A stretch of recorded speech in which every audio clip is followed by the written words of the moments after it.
हमें एक तरफ लगता था कि ये वॉर, ये जंग खत्म होगी। कहीं हमें लगता था कि रशिया यूक्रेन की वॉर खत्म हो जाएगी अलास्का की उस मीट के बाद से। तो कहीं हमें लगता था कि कतर ने जो क्या कहते हैं हमास से सीज फायर का पूरा जो प्रपोजल लाया था उसको इसराइल मान लेगा और ये वॉर भी खत्म हो जाएगी। पर कोई वॉर खत्म होते हुए नहीं दिख रही है। बस इनके देश बढ़ते ही जा रहे हैं, बढ़ते ही जा रहे हैं। आप समझ नहीं रहे हैं, हम एक ग्लोबल वॉर के जोन में आ चुके हैं। जी हाँ, जैसा कि मैंने आपको बताया था कि इसराइल और गाजा की पूरी लड़ाई के अंदर अब कतर भी आ चुका है। जी हाँ, उससे मिडल ईस्ट का भी खतरा है। दूसरी ओर आज हम आपको कुछ ऐसा बताएंगे जो आपको एक और शॉक कर देगा। जी हाँ, रशिया और यूक्रेन की लड़ाई बस रशिया यूक्रेन तक सीमित नहीं है, ना ये वॉर खत्म होने वाली है इतनी जल्दी। अब इसमें एक और नई कंट्री आ रही है जिसको ये डर है बहुत हद तक कि रशिया कहीं उनकी कंट्री को भी कैप्चर ना कर ले यूक्रेन के बाद। जी हाँ, ये डर बहुत वाजिब है, हो भी सकता है क्योंकि इस कंट्री का सोवियत यूनियन के साथ पुराना नाता है। ये भी यूक्रेन के तरह सोवियत यूनियन का ही पार्ट थी। चलिए आपको हिस्टोरिकली पीछे लेके जाते हैं। जिस कंट्री की मैं बात कर रही थी वो है पोलैंड। पोलैंड कोर वॉर के टाइम पर सोवियत यूनियन से अलग हुई। जी हाँ, 1990s के एकदम लेट एरा में वो अलग हुई और 1999 के टाइम पर उसने नाटो ज्वाइन किया। उसके बाद से फिर यूरोपियन यूनियन का संग लिया। जी हाँ, वर्ल्ड वॉर टू के बाद से पोलैंड सोवियत यूनियन के अंडर चली गई थी। अब उसको एक सैटेलाइट स्टेट कहते थे कम्युनिस्ट पार्टी, उनको पूरी कंप्लीटली उस तरीके का उन्होंने बना दिया था। पोलैंड बहुत कोशिश कर रहा था अपनी इंडिपेंडेंस पाने के लिए, तब उसने रीच आउट किया यूरोपियन यूनियन को। उस टाइम पर तो खैर कैपिटलिस्ट और कम्युनिस्ट के बीच में पूरी फाइट थी ही। आपके सोवियत यूनियन, रशिया वगैरह ये सब लोग कम्युनिस्ट पार्टी थे। और अगर यहाँ पे आप देखिए वेस्टर्न अलाइज जो आपके यूएस यूके ये सब लोग आपके क्या कहते हैं कैपिटलिस्ट आइडियोलॉजी के लोग थे। तो इन दोनों के बीच में जंग छिड़ी। अब पोलैंड ने कहा यूरोपियन यूनियन को कि आप प्लीज मुझे छुटकारा दिलाइए, मुझे ऑटोनॉमस स्टेट बनना है कम्प्लीटली। तो उस हिसाब से उनको मिल गया और फिर वो इंडिपेंडेंट हो गए। फिर वो नाटो के एक बहुत ही एक्टिव मेंबर बने। जी हाँ, ये जो पूरी क्या कहते हैं लड़ाई हो रही है इसमें अब यूक्रेन के बाद से पोलैंड बहुत हद तक डर चुका है कि कहीं ये अटैक उन तक आना शुरू ना हो जाए। अभी रिसेंटली क्या कहते हैं यूक्रेन के ऊपर जो अटैक हुआ है एनर्जी वाले एरियाज में उनके, उसके बाद से पोलैंड ने अपना जो डिफेंस बजट है वो काफी बढ़ा दिया है। जी हाँ, अपने जीडीपी का 4% वो डिफेंस में यूज कर रहे हैं इस टाइम पर। और साथ ही साथ उन्होंने एक बहुत ही हाई लेवल का एक मिलिट्री ऑपरेशन अपनी कंट्री के अंदर शुरू किया है जिसके अंदर सब सारे लोग प्रिपेयर हो रहे हैं। एक चीज और इस इधर यहाँ पे एक और खास बात है, पोलैंड में सिर्फ सोल्जर्स नहीं रेडी हो रहे हैं या सिर्फ आर्मी रेडी नहीं हो रही है। आप स्टूडेंट हैं, आप क्या कहते हैं टीचर हैं, आप डॉक्टर हैं, आप बिजनेसमैन हैं, हर कोई सिविलियन इस वॉर का एक पार्ट बन रहा है। और पोलैंड ये बहुत तगड़ा मैसेज दे रहा है इस टाइम पर कि अब जंग छिड़ चुकी है। और मैं एक तरीके से पूरे यूरोप को बोल रहा हूँ कि तुम सब रेडी हो जाओ। और पूरे यूरोप की तरफ से सबसे पहले पोलैंड रेडी होके अपने आप को दिखा रहा है। हालांकि रशिया की तरफ से अभी तक ऐसा कोई अंदेशा आया नहीं है या ऐसी कोई प्रॉब्लमैटिक सिचुएशन तो देखने को नहीं मिली है जहां पोलैंड को इतना थ्रेट हो। पर वो कहते हैं ना कि prevention is always better than cure. तो वही चीज है कि वो पहले से ही अपने आप को रेडी करके रख रहा है। इससे नाटो के ऊपर एक प्रेशर बन रहा है और ये रशिया और यूक्रेन की लड़ाई फिर से वेस्टर्न की तरफ जा रही है। धीरे धीरे हमारी जो प्रोडिक्शन हो रही है कि आपका इसराइल वर्सेस मिडिल ईस्ट होने वाला है, रशिया वर्सेस आपका नाटो होने वाला है, ये सब कुछ सच होता जा रहा है। धीरे धीरे कंट्रीज बढ़ती जा रही हैं। धीरे धीरे अब एक कंट्री बढ़ेगी, अब पोलैंड बढ़ गई तो नाटो तो उसके सपोर्ट में आएगा ही आएगा क्योंकि पोलैंड एक स्ट्रॉन्ग पावरफुल कंट्री है जो क्या कहते हैं नाटो का एक बहुत फोरफ्रंट सदस्य है। मतलब जैसे कि आप बहुत ही विभिन्न भाग है उस नाटो का, उसको कुछ होगा तो यूरोपियन यूनियन की बहुत सी कंट्रीज सामने आएंगी। और दूसरी ओर अगर आप देखेंगे जो कतर की मैं बात कर रही थी इजराइल और गाजा के वॉर में, कतर भी मिडिल ईस्ट की बहुत इंपॉर्टेंट कंट्री है। जब कोई छोटी मोटी कंट्री अपनी जगह होती है पर कोई बड़ी कंट्री, कोई पावरफुल कंट्री को कुछ होता है तो काफी एलाई सामने आते हैं और वो वॉर बिग स्केल पर जाती है। इस टाइम पर पोलैंड ने हथियार मंगवाना शुरू कर दिए हैं। बहुत हाईटेक मिलिट्री ट्रेनिंग चल रही है। सिविलियंस को भी समझाया जा रहा है कि आप अपने आप को प्रोटेक्ट कैसे कर सकते हैं, क्या करना चाहिए, कैसे होना चाहिए, क्योंकि जिस तरीके से यूक्रेन की हालत हुई वो उसी तरीके से सब चीजें असेंबल करके लाइन अप करके अपने एरियाज में अपनी कंट्री के अंदर काम कर रहे हैं इस टाइम पर। अब देखना ये होगा कि इस पूरे वॉर के टाइम में क्या क्या चीजें होने वाली है, क्या ये वॉर अब रुकेगी या फिर इसके आगे बढ़ती ही जाएगी, बढ़ती ही जाएगी।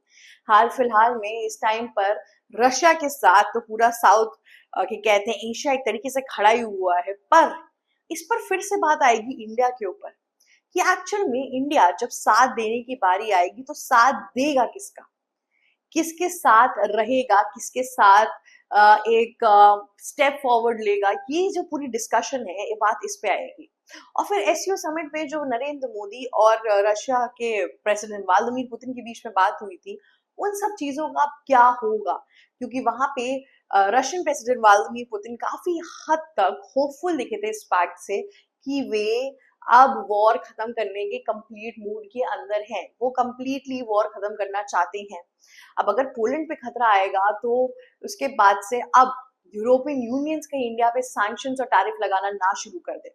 इसीलिए रशिया को सतर्क रहने की जरूरत है, इस वॉर को और फॉरफ्रंट में आगे बढ़ाने की कोई जरूरत नहीं है, क्योंकि इसका कोई फायदा नहीं है। और पोलैंड का भी एक तरीके से प्री अज्यूम करना एक कंट्री के बेनिफिट तो है, पर रशिया ने ऐसा कोई सिग्नल नहीं दिया कि जिसकी वजह से पोलैंड को ऐसा शक हो या चीजें हो कि अब चीजें उसके ऊपर आने वाली है।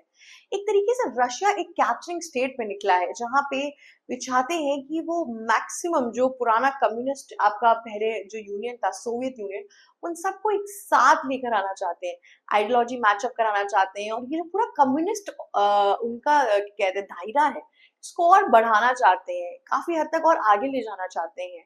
इन सब चीजों में उनका चाइना का सपोर्ट काफी अच्छे से है, नॉर्थ कोरिया का भी है। अभी रिसेंटली यूक्रेन में जो लड़ाई हुई थी उसमें ये पता चला कि यूक्रेनियन के कहते हैं, उन्होंने बताया, जो इंटेलिजेंस वाली रिपोर्ट होती है उसमें पता चला कि जो ड्रोन्स यूज हो रहे थे वो चाइना की इंजीनियर्स टेस्ट कर रहे थे, वो चाइनीज थे। जी हाँ, तो चाइना डायरेक्टली तो सामने नहीं आ रहा है, पर वॉर में हेल्प तो हो ही रही है। एक तरीके से रशिया की इकोनॉमी एज सच डाउन भी नहीं जा रही है इस टाइम पर, तो रशिया तो एट लॉस नहीं है, पर पोलैंड से भी अब अगर हमला मोड़ लेंगे वो, तो चीजें और हैवी हो जाएगी। और पोलैंड ने तो भाई एकदम ही अनाउंसमेंट कर दिया यूरोप के अंदर कि तुम भी अपनी चीजें कहते हैं रेडी कर लो। अब कहीं इन सब चीजों के बाद से पूरा यूरोप चीजें रेडी करने ना लगे, और अगर यूरोप पूरा यूरोप आ गया तो रशिया के लिए इधर से भी काउंटर में लाना पड़ेगा लोगों को, जिसमें सिर्फ चाइना और नॉर्थ कोरिया इनफ नहीं होंगी, स्ट्रैटेजिकली भी, वेपन वाइज भी और मिलिट्री वाइज भी।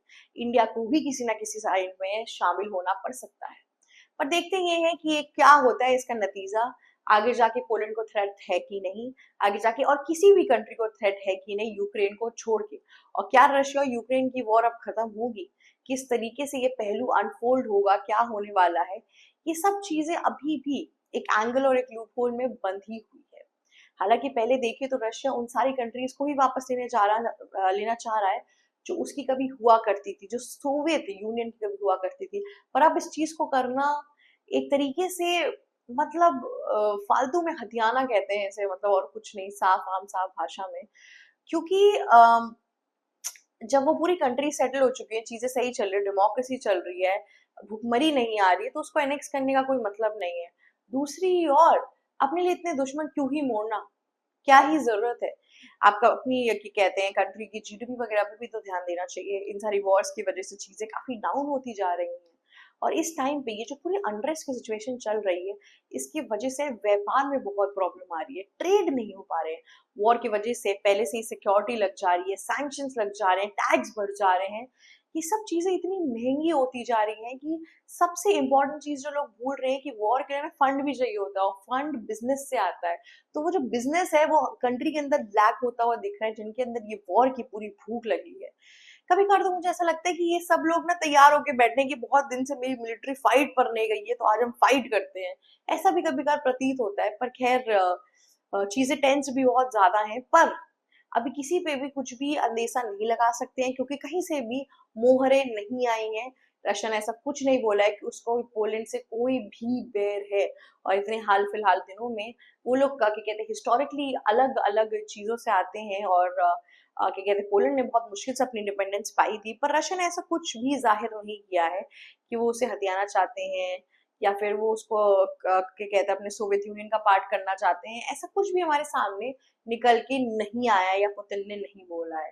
दूसरी ओर रशिया यूक्रेन की वॉर आगे बढ़ती जा रही है, ये दोनों मीटिंग के लिए आ नहीं रहे हैं, चीजें डिले पे डिले होती जा रही है, और अभी भी इंडिया के ऊपर 50% टैरिफ लगा हुआ है।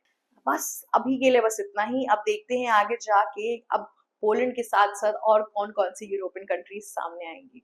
इन सब चीजों के लिए बने रहिए हमारे चैनल पे एबीसी हिंदी। नमस्कार दोस्तों, मेरा नाम श्री चित्रांशी है, और अगर आपको मेरी वीडियोस अच्छी लगी तो लाइक शेयर सब्सक्राइब और कमेंट करना मत भूलिएगा। जाते जाते एक चीज और बताऊंगी आपको, अगर आपको जियो पॉलिटिक्स रिलेटेड चीजें चाहिए तो आप प्लीज हमारे चैनल पर आइए। ऑल्सो हमारे वीडियोस को शेयर भी करिए और साथ में बेल आइकन हिट कर दीजिए ताकि आप कोई भी अपडेट मिस ना करें। Thank you so much for watching us. ABC Hindi news, आज ही जुड़िए हर खबर के साथ।